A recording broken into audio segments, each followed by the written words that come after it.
تو آپ یہ دیکھ لیں کہ مٹ رومنی کے ساتھ ان کے لوگ جو ہیں ایڈوائزرز کون ہیں جو فارن پالیسی کی، وہ سارے نیو کانس ہیں جو کہ پہلے بش کو رائے دیتے رہتے جنگ و جدل کی، تو وہ وہی مٹ رومنی کے پاس بھی ہے۔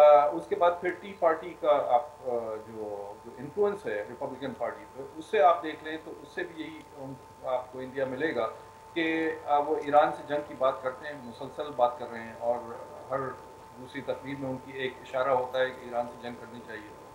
تو ان کا ایک خاص جو ہاکس کا گروپ ہے وہ کافی سرگرم ہے، اور مٹ رومنی کے پاس جو پیسوں کا بھی ایج ہے، اس میں بھی بہت سارے ڈیفنس کانٹریکٹرز ہیں اور بہت سارے ایسے لوگ ہیں جو کہ وار پروفیٹیئرز کہلاتے ہیں۔ ہاں، بلکہ آئل مین، ساری کی جتنی بڑی آئل انڈسٹری ہے سارا ان کو پیسہ دے رہی ہے۔ آج کے نیو یارک ٹائمز میں خبر ہے، یہ بہت بڑی خبر ہے۔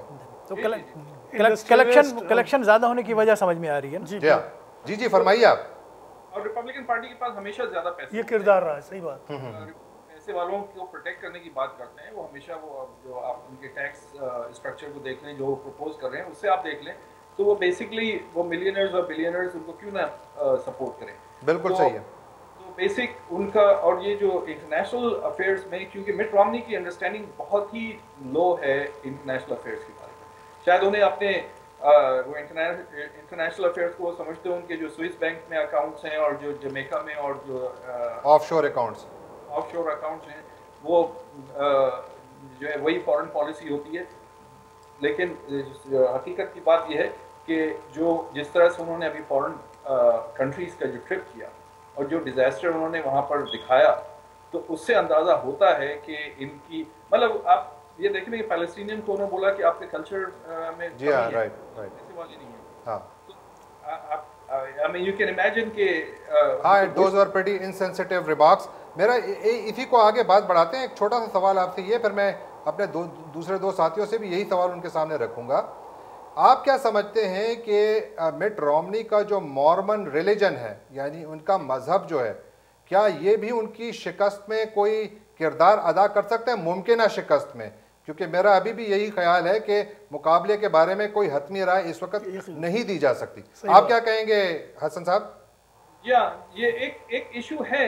دیکھیں، اگر یہ ہوتا یہ کہ اگر ڈیموکریٹک پارٹی کی طرف سے کوئی مورمن کینڈیڈیٹ ہوتا تو یہ بہت بڑا ایشو بنتا، لیکن ریپبلکن پارٹی کی طرف سے، کیونکہ ڈیموکریٹس یہ ایشو ریز نہیں کرتے ہیں، ڈیموکریٹس کے جتنے بھی میں نے ایونٹس میں نے دیکھے ہیں وہ سب یہ بولتے ہیں کہ ایک منارٹی فیتھ کا آدمی اگر پریزیڈینشیل کینڈیڈیٹ بنتا ہے تو یہ ایک اچھی بات ہے، خوشائن بات ہے۔ نہیں، وہ تو امریکن کلچر میں بھی یہی طریقہ ہے، لیکن ویسے وہ پہلی ٹرم میں جب کوشش کی تھی تو ہارے اسی وجہ سے تھے، عام خیال یہی تھا۔ اس لیے کہ ریپبلکن پارٹی کی طرف سے چونکہ بڑا ان کا نیرو بیس ہے، وہ بڑے جو بیپٹسٹ بیلٹ ہے، اس میں ان کی طرف کوئی گرم جوشی نہیں ہے، کوئی ان کے لیے، اسی لیے انہوں نے رائن کو لیا ہے۔ رائن بھی چونکہ کیتھولک ہے، از ناٹ بیپٹسٹ، تو وہ بھی ایک جو بائبل بیلٹ ہے جس میں ٹیکسس ایونجیلیکلز جو ہیں، تو یہ اس کے جو چرچ کے لوگ ہیں، رائٹ ونگ ایکسٹریمسٹ جو کہہ لیں آپ، یہاں کے جو طالبان میں کہتا ہوں جن کو، تو وہ ان کی طرف سے کوئی زیادہ گرم جوشی نہیں ہے۔ ٹھیک ہے، میں یہی سوال آپ دونوں کے سامنے رکھوں گا۔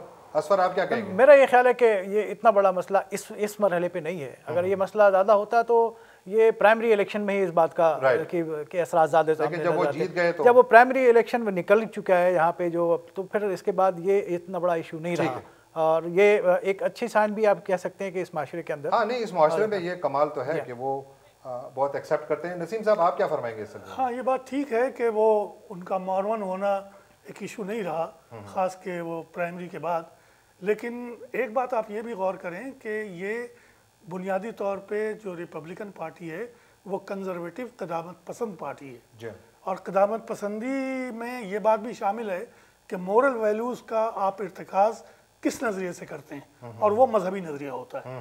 تو یہ تمام مذہبی لوگ، جو چاہے وہ کیتھولک ہوں، چاہے وہ پروٹسٹنٹ ہوں، چاہے وہ مورمن ہوں، ان کا ایک مزاج بن گیا ہے مذہبی، اور یہ اصل میں مذہبی فرقوں کا اتحاد ہو گیا ہے مذہبی کی بنیاد پہ۔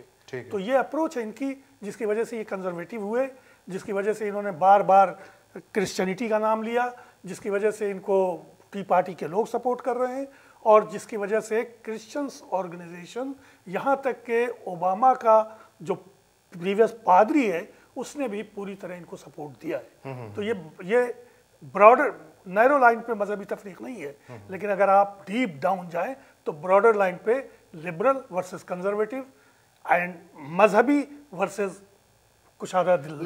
لیکن یہ بات تو طے ہے کہ یہ گرچہ جو ریپبلکن پارٹی کے جو ہارڈ کور کیڈرز ہیں ان کو تو ڈیفینیٹلی افیکٹ نہیں کرے گا, لیکن یہ انڈیپینڈنٹ ووٹرز کو ضرور افیکٹ کر سکتا ہے. مذہبی امور جی میرا خیال اس میں بالکل مختلف ہے. میں یہ سمجھتا ہوں کہ امریکہ کی جو ایبسولوٹ پاپولیشن ہے وہ روشن خیال ہے, اور وہ مذہبی معاملے میں اپنے مذہبی معاملات کو اپنے ذات تک رکھنا پسند کرتی ہے. وہ اس کو سیاست میں بہت زیادہ ملوث کرنا نہیں. حسن صاحب آپ کچھ کہہ رہے تھے؟ میں کہہ رہا تھا یہ کہ اس میں کریڈٹ ڈیموکریٹک پارٹی کو دینا چاہیے, ان کی لیڈرشپ کو دینا چاہیے کہ انہوں نے اس ایشو کو کبھی ریز نہیں کیا کہ ان کے مذہب کو ڈیبیٹ میں لے کر آئے. اگر یہی چیز الٹی ہوتی, اگر یہ ریپبلکن کے بجائے ڈیموکریٹک پارٹی کا کینڈیڈیٹ کوئی منورٹی فیتھ سے ہوتا تو آپ دیکھتے کہ ریپبلکنز کس طرح کی چیزیں سامنے لے کر آتے ہیں. بالکل ٹھیک ہے. وہ تو نظریاتی اختلاف, نظریاتی اختلاف تو شروع سے چل رہے ہیں. میں نسیم صاحب آپ کی طرف آؤں گا. دیکھیں 6 نومبر کو جب ووٹنگ ہوگی صرف صدارتی امیدواروں کے لیے نہیں ہوگی, بلکہ امریکہ کی ایوان زیریں یعنی ہاؤس آف ریپرزینٹیٹیوز کی 435 نشستوں اور 33 سینٹ کی نشستوں اور 13 ریاستی گورنروں کے انتخابات بھی ہوں گے. اس کے علاوہ ریاستوں میں بھی مختلف لیولز پر انتخابات ہوں گے. آپ کیا سمجھتے ہیں کہ یہاں پر کیا صورتحال ہوگی؟ کس حد تک اوباما کی سرج یا رومنی کی سرج کس حد تک امپیکٹ کرے گی ان کے ریزلٹس کو؟ کانگریس اور سینٹ کے انتخابات صدارتی انتخابات سے قطعی مختلف ہیں. یہاں آپ انفرادی بنیاد پہ کوئی فیصلہ نہیں کر سکتے, کیونکہ سینیٹرز اور کانگریس مقامی طور پہ منتخب ہوتے ہیں.